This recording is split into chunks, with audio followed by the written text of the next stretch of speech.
Transformers: Rise of the Beast is directed by Stephen Cable Jr. and stars Anthony Ramos, Dominique Flashback, and among others. And this story, it is the seventh film in the Transformers franchise and the second prequel after Bumblebee,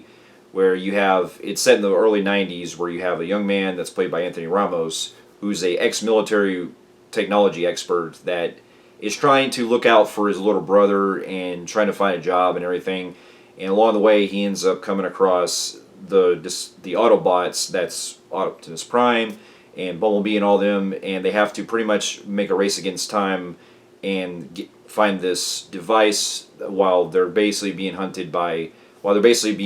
Terrorcons. The in this case, instead of the Decepticons, it's the Terrorcons that are after the key as well, in order to prevent a world apocalypse from happening, with Unicron trying to enter the atmosphere and trying to destroy the world and eat the world as he's known for. And now here's a little backstory. Now, this movie was directed by Stephen Cable Jr., who actually directed Creed 2, which I was a really big fan of. And since this is now the second film in the new series of Transformers movies that we're getting, that's the second prequel, it got me interested, but at the same time, I just didn't really expect much, because if you've been following my channel for a while, I've talked about the Transformers movies in the past, and especially with a lot of with Transformers: The Last Knight and Bumblebee. And I've had a long history with this franchise where, growing up, I didn't really watch much of it as a kid other than Transformers Armada. But I did get introduced to Beast Wars, that's this series is basically also linked to, because there was a game that I played from the late 90s that was on the N64 that I played, and I rented it from Blockbuster, and I thought, for a good little rental, I remember enjoying it, but it's been years since I played, but that was my only kind of introduction to Beast Wars. And for the longest time, I forgot that Beast Wars was even a part of Transformers, because I had to remember that the game I played actually had the Transformers title in the actual box and everything, and on the cover and stuff. And over the years, since they've done all the different Transformers films, it's been kind of established at this point that they've come and go as far as quality over the years. Some have been really good over the years now that they've gotten better in quality lately. But in the early years, it seemed like they were really struggling to find their foot in the ground, especially when Michael Bay was, at the realm directing all of them for a while. Because other than the first film, I liked as a good popcorn film. The fourth film, I enjoyed to an extent, but it did have its major issues. But 2, 3, and 5, they all suffer from a lot of the same problems that everyone has talked about countless times. And I'm not going to repeat of what I've said about Last Night or thing, because me and Eddie did a whole rant on that years ago.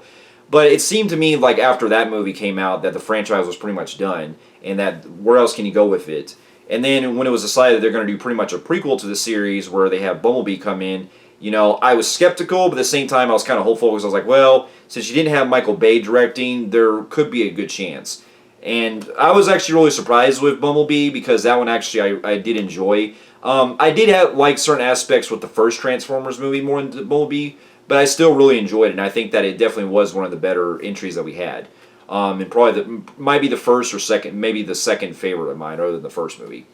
And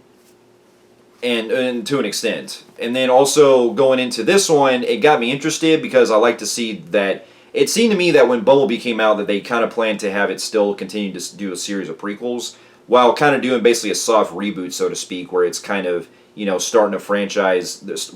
franchise on a whole new level. And I think that was the best option, because after seeing this film, I can say that while it does have some questionable things in continuity-wise, I can really, pick at if on a critical level, especially if you're trying to put this with the other films, because there's some holes in here that you're kind of thinking like, okay, how did that really make sense if it's supposed to be in the other films? But after upon seeing it, I can say that I still enjoyed the movie. I'd say that it's probably the third favorite of mine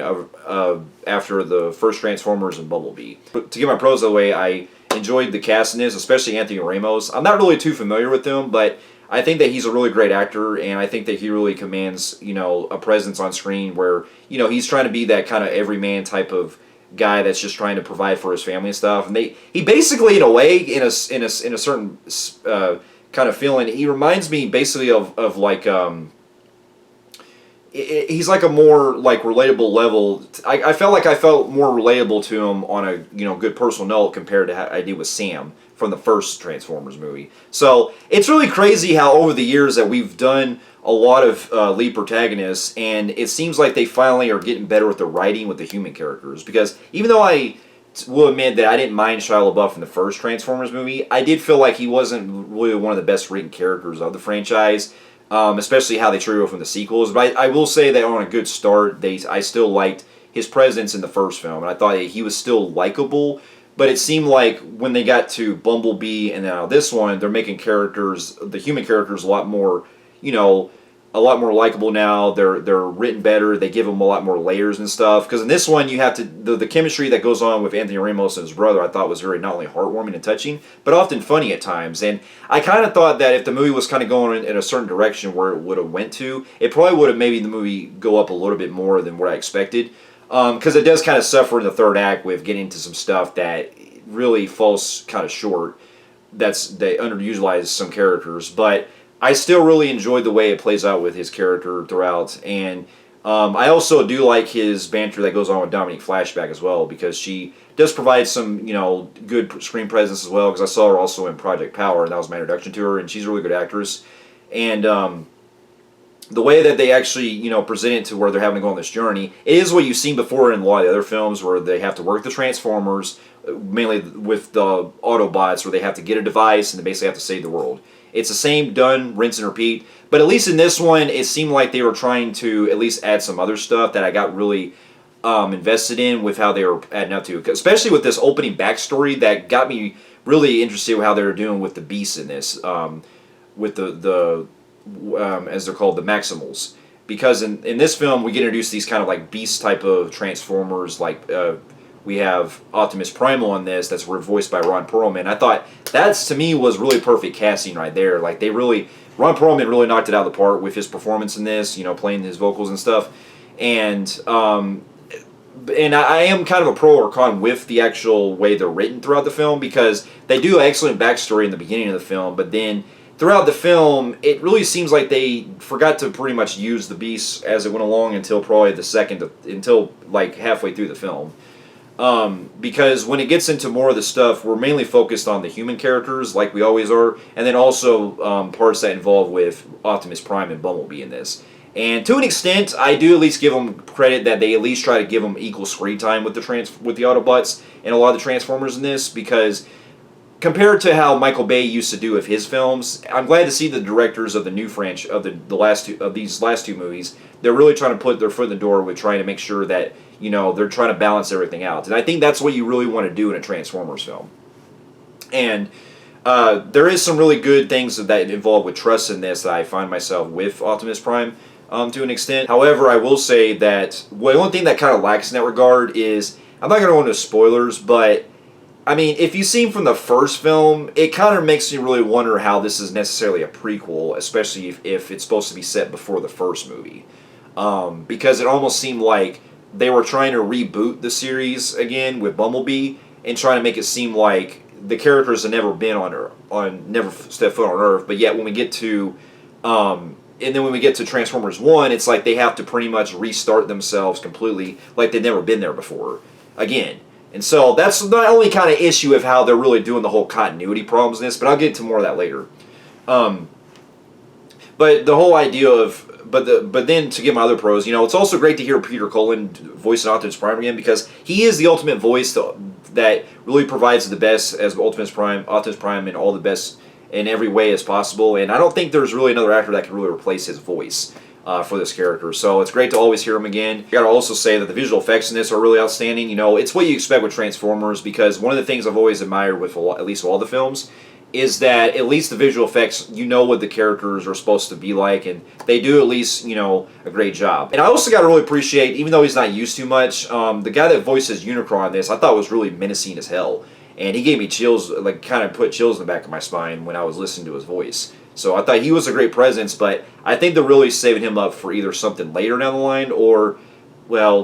something else. But whatever the case may be, I thought he was still great. And then on top of that, the way the story keeps it a lot more, focused, where they're trying to just do this, with going on this kind of globetrotting adventure vibe, you know, it really gives you the feel of what you expect with Transformers and stuff, where, you know, you get to see robots kicking ass and taking names and things like that. And especially with the action, it's the way it's fluent, the way it's a lot more easier to see everything. It's like they keep improving on each film. On the last, it's like they keep improving on, especially since Bumblebee has happened. Now, if I had to get into some of my cons, I will have to say that the movie does suffer from some of the things that you kind of expect in a lot of Transformers films, where, and this is really a con that I've always had with the series. I really think that even though I'm into the human characters, I do feel like it's good to probably do something where if you're going to have the human characters balance, you need to also focus on, if you put in new characters, you really want to give them more time to shine too. And I think the biggest problem with that is that even though the Autobots and also the human characters are really fleshed out, unfortunately we get into some stuff that happens where the beasts themselves, they're barely developed at all in this film. And I think them calling it Rise of the Beast makes sense, but at the same time it's like, it was more of a kind of a last minute thing because they didn't really give too much focus other than Optimus Primal, and to its advantage with Ariel, the eagle type of one, voiced by Michelle Yeoh. And I think that other than those two, and to an extent, I think those two are like the only ones that really get like any kind of like fleshed out, so to speak, because everyone else, like, I barely remember, like, I mean, I remember the Cheetah one from the video game and stuff, but they don't really get much to do, and they barely have any lines, so I'm kind of wondering, like, you know, if they were just kind of added just to be there as part of the group and stuff, because it really seems like it was kind of a waste of opportunity to not really have them really do much, so to speak, other than just come into the fight at the end, and, you know, because they kind of come in at the very late in the film, and it doesn't really take much of advantage of what you want to expect with it, other than some really cool badass parts that you see here and there. And then my other con I will have to say too is that the movie does suffer from a lot of convenient stuff that happens where characters will get themselves in certain situations, and as predictable, you kind of know where it's going at this point. And there's even some kind of there's even some kind of unexpected stuff that happens, but as I'm watching, I'm like, well, because I've seen a lot of the other Transformers films, I don't really have much surprise of where it's going to at this point on how the characters' fates kind of are. Especially a couple of them that I was like, I know that's not going to happen. And one of the other minor cons I will have to say is that I'm not really like the biggest Pete Davidson fan, where he didn't really annoy me, but it just really felt like some of the lines they gave him just really kind of felt like, he's not as annoying as some of the really racist bots that we had in some of Michael Bay's films and stuff, but there are times where he does have some pretty cringy lines that do kind of hold the movie back a little bit for me, but he didn't annoy me quite as I thought he would. So he's not bad he's not bad hearing him like I've seen him in other films and stuff, but you can still tell that there are certain lines they throw with him that just feels a little, man, I get that you want to do improv, but some things, they just don't really work out they don't really they don't always, you know, come out as really funny too much. But other than that, though, I still had a really good time with this film, and I think that even though it had some things that really hold the movie back from being really as great as some of the other ones, I still had a really good time with it. And with that, I'm going to give the movie a very extremely low compelling grade on the Film Phreeks meter. Now, there's also, as a bonus, I will have to say, too, that I am interested in what they do with this franchise, because the way it sets it up, too, and the ending does, the final climax, the final big battle that happens at the end did have me really pumped, and they do have some really interesting stuff that happens in the ending that does make me interested in where they take the series next. So, for those of you who have also seen Transformers Rise of the Beast, and also the other films of the Transformers franchise, let me know in the comments below what you thought about it. Thank you so much for watching, and I'll see you in my next review. I'll see you later.